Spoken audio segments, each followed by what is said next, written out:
sampai undangan ya, karena yang pertama itu kan kalian urutan sidangnya kan kalian tahu kan ada berapa kali sidang itu, dan 2-3 kali sidangnya adalah eksepsi ya kan, pengajuan eksepsi ya, bantahan JPU ya, lalu putusan hakim untuk eksepsinya kan 3 ya kan. Nah, jadi di sana tidak dibutuhkannya seorang Dr. Reza Gladys untuk hadir. Itu dulu. 1 ya, udah ya. Jadi opini penggiringan ini kita luruskan dulu. Jangan hanya melihat kalian, oh karena gue suka Nick Mir, oh karena dia benci Nick Mir. Enggak kayak gitu. Gue harus menjelaskan kepada kalian proses yang benar. Jadi nanti terserah kalian mau dukung Nick Mir, kalian mau dukung Mail, kalian mau dukung Dr. Reza, kalian mau dukung siapapun ya. Yang pasti gue tidak menyarankan ke siapapun untuk mendukung si Topeng, kan kayak gitu ya. Karena apa? Karena gue punya kesimpulan setelah gue melihat seluruh ina-inunya ya. Oke. Nah lanjut. Yang kedua, Dr. Reza Gladys telah bilang di sosial medianya bahwasannya dia pasti datang ke persidangan. Kenapa dia harus datang? Kalau dia tidak datang, itu tandanya dia tidak menginginkan persidangan ini. Maka dia buktikan dengan harusnya dia datang untuk melanjutkan persidangan ini. Ya, melanjutkan pembuktian. Gitu. Udah? Jelas kan? Nah, nanti di sidang pembuktian barulah semuanya ngumpul, seluruh nama yang ada di dalam dakwaan, mau itu O, mau itu S, mau itu M, mau itu Dr. Reza gitu ya. Semua nanti dihadirkan secara berurutan sesuai dengan waktunya. Maka ketika persidangan ini adalah persidangan terbuka, berarti seluruh audiens atau yang datang itu bisa menyaksikan keterangan, bukti-bukti, rekaman, ya. Baru kita tahu di sana siapa bandit-banditnya. Begitu. Halo Bang Benz, thank you Bang Benz. Nah, sampai sini dulu nih. Sampai di sini dulu. Jadi ini membuktikan bahwasannya Dr. Reza Gladys tidaklah takut menghadapi S, O, N, dan lain sebagainya, A sampai Z, ya. Nanti di sana seluruh yang datang, pelapor maupun terlapor maupun saksi-saksi itu akan berdegup kencang. Kenapa? Semua kesaksian yang tidak benar dan semua bukti yang terbukti akan dipertanggungjawabkan, ya. Mau siapapun dia, entah dia pelapor, entah dia terlapor, entah dia saksi, begitu. Paham kalian? Topeng bakal kena nggak sih Kak? Si Topeng ini memang mulutnya sedikit lemes, bukan sedikit, banyak sekali. Nah cenderung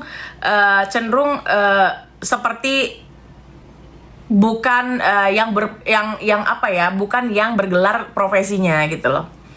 Ya, dari caranya berbicara etikanya kurang. Minus banget.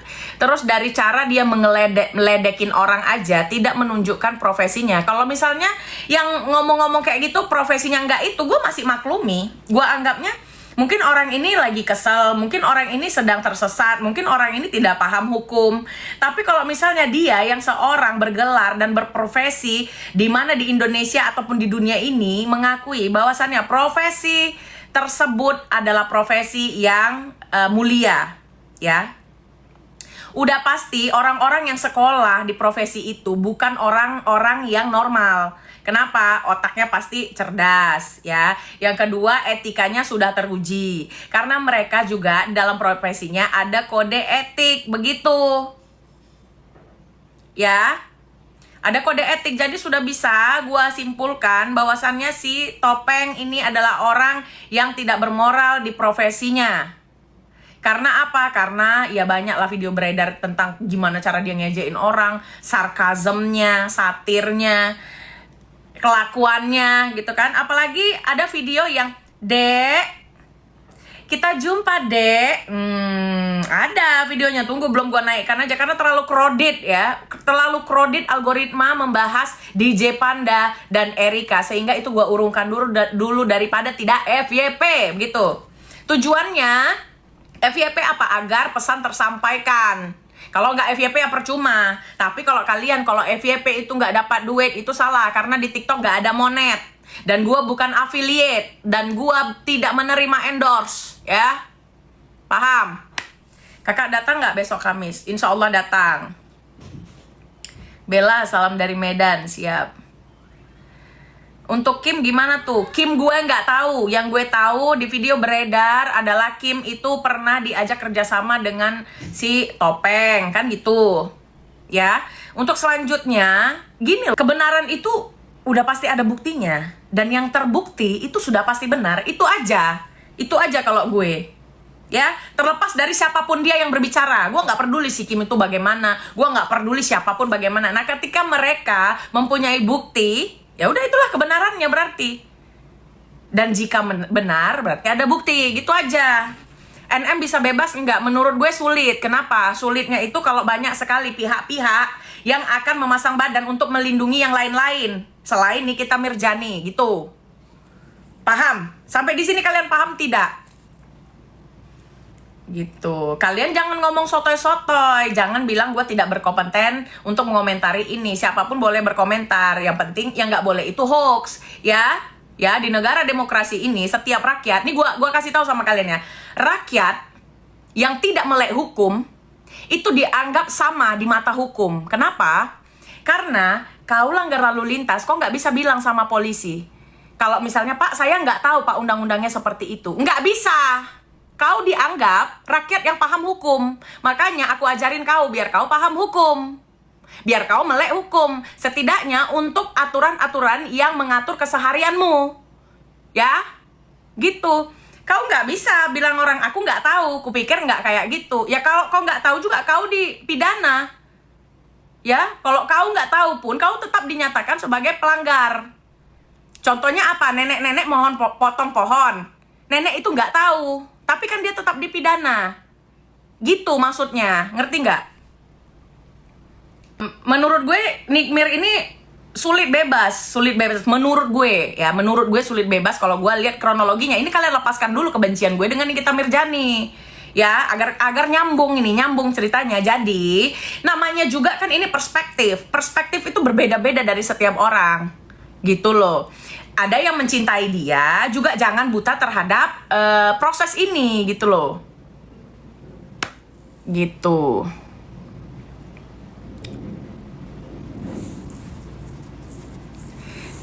Iya, jadi kalau ada yang bilang tidak berkompeten, kau di mata negara, di mata penegak hukum, kau itu adalah orang yang wajib paham hukum. Kenapa? Kau nggak tahu, ya kan? Tapi karena kau melakukannya, kau tetap dipenjerong. Ya, nggak bisa di sana kau bilang, aku nggak tahu, Pak. Nggak bisa.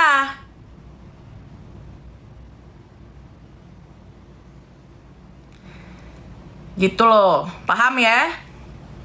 Endingnya bakal banyak yang cuci tangan cari aman sendiri. Bener banget Kak Friska, bener. Gue mau pin. Itu dia cluenya ya.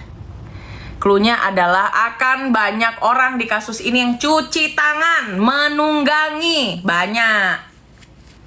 Ya kan? Yang udah pasti cuci tangan siapa? Ya orang-orang yang tidak mau terseret duduk di pesakitan, itu aja. Nah, untuk kalian kalau mau lihat orang baik atau tidak, ya, dia menyelamatkan dirinya sendiri, dia tidak menyelamatkan kawan-kawannya.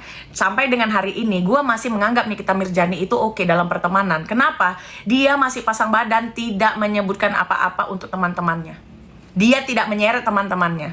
Tetapi tidak menutup kemungkinan kalau teman-temannya lah yang akan menjebloskan dia dan membiarkan dia sendiri di sana. Dan cuci tangan. Dah. Cocok nggak kalian rasa? Setuju nggak kalian? Gitu. Sedangkan yang cuci tangan ada, apalagi yang menunggangi.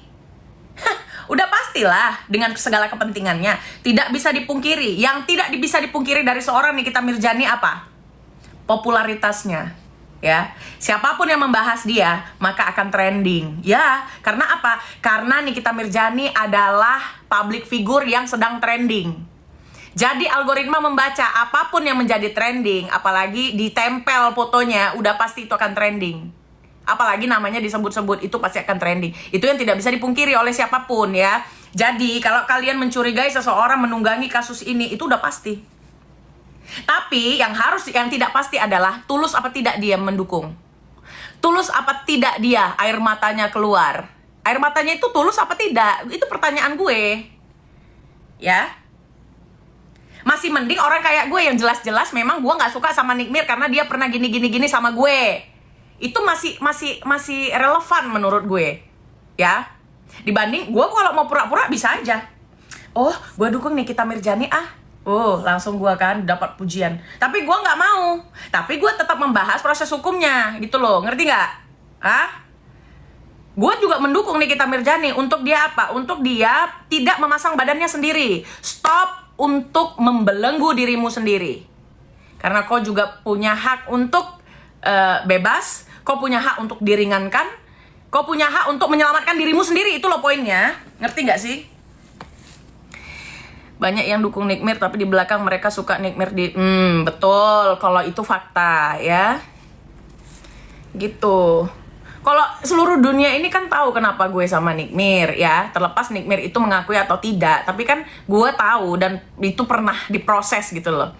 Tapi itu tidak penting, itu cerita lama yang nggak perlu diulang-ulang. Yang menjadi pertanyaan adalah siapa orang-orang yang pura-pura mendukung, siapa orang yang pura-pura menjadi teman. Itu poinnya. Itulah nanti poin di persidangan. Poinnya adalah siapa kawan, siapa lawan. Nah, siapakah yang sebenarnya menjerumuskan Nikita Mirzani? Apakah temannya ataukah musuhnya? Begitu. Kalau hari ini yang kalian katakan musuhnya itu kan Dr. Reza Gladys. Yang kalian katakan temannya itu kan yang itu yang namanya di dalam dakwaan, ya kan? Seperti Topeng, Oki dan lain sebagainya. Tapi pertanyaan gue adalah siapa yang membuat seorang Nikita Mirzani duduk di kursi pesakitan? Temannya ataukah lawannya? Coba jawab. Gitu. Jawab. Itu. Jadi kalau kalian mau ngebaca, mau mapping kasus, kalian lihat dulu. Belum tentu yang menjatuhkan air mata itu adalah yang tidak membuat masalah di dalamnya. Ya.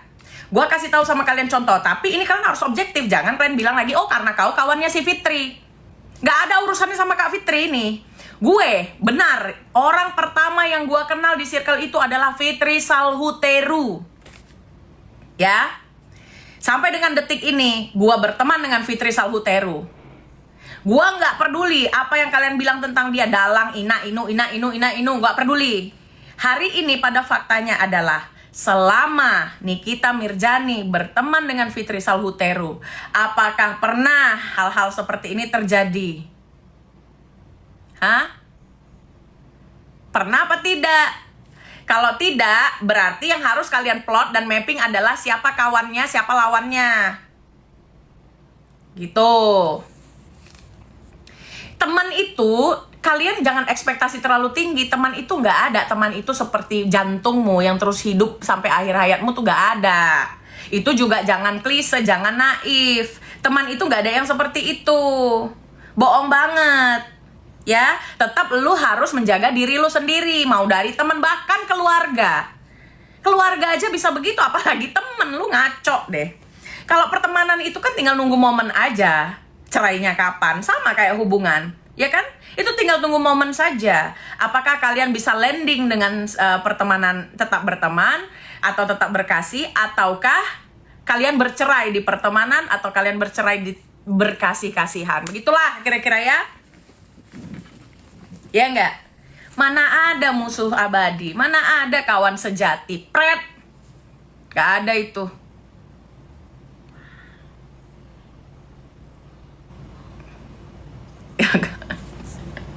Si Natali lagi, bentar dulu Natali, urusan nanti. Kita bahas dulu ini karena 2 hari lagi mau sidang, ya kan? Jadi gawat Zan apaan gawat? Tapi beneran di sel dunia persosmedan jadi ada gini loh, apa ya, kalian kalau mau bertanya apakah Zanzabella itu mencintai Nikita Mirzani, jawabannya adalah Gue adalah orang yang pernah tulus membantunya. Itu dulu ya. Sisa-sisa dari gue, sisa-sisa ketulusan itu pasti masih ada. Tapi kalau kalian mau gue totalitas, itu tidak mungkin bisa. Kenapa? Tidak ada hubungannya antar darah antara gue dan dia. Ya. Lalu gue tidak berada di circle itu. Ya. Dan apalagi di kasus ini, gue adalah orang yang bukan menjadi bagian di dalam memenjarakan Nikita Mirzani, ya. Yang menjadi bagian di dalam memenjarakan Nikita Mirzani itu, atau yang membuat Nikita Mirzani masuk penjara itu, siapa? Dia dan kawan-kawannya kan? Ya kan? Bukan gue. Dia kenal sama SS, dia kenal sama DRG, dia kenal sama FS, dia kenal sama Topeng, dia kenal sama Oki. Gue nggak kenal. Gokil. Gokil lo pada. Pakai ini dulu dong. Ya enggak? Itu kan teman-teman dia, bukan teman-teman gue. Ngaco lo. Lu ngaco. Gitu. Gue nggak kenal mereka, yang kenal itu dia. Yang di-endorse itu dia, bukan gue. Jadi kalau lu nyalain lu sensi sama gue, lu ngapain sensi sama gue? Gue aja nggak kenal sama mereka. Gue kenal Kak Fitri, ya. Dan kalaupun gue kalau kenal itu kenal yang bagaimana, di sosmed ini semua orang bisa kenalan, ya. Tapi tahu tidak, setongkrongan tidak, sebisnis tidak. Gue ini tidak pernah menjadi owner skincare. Mereka itu owner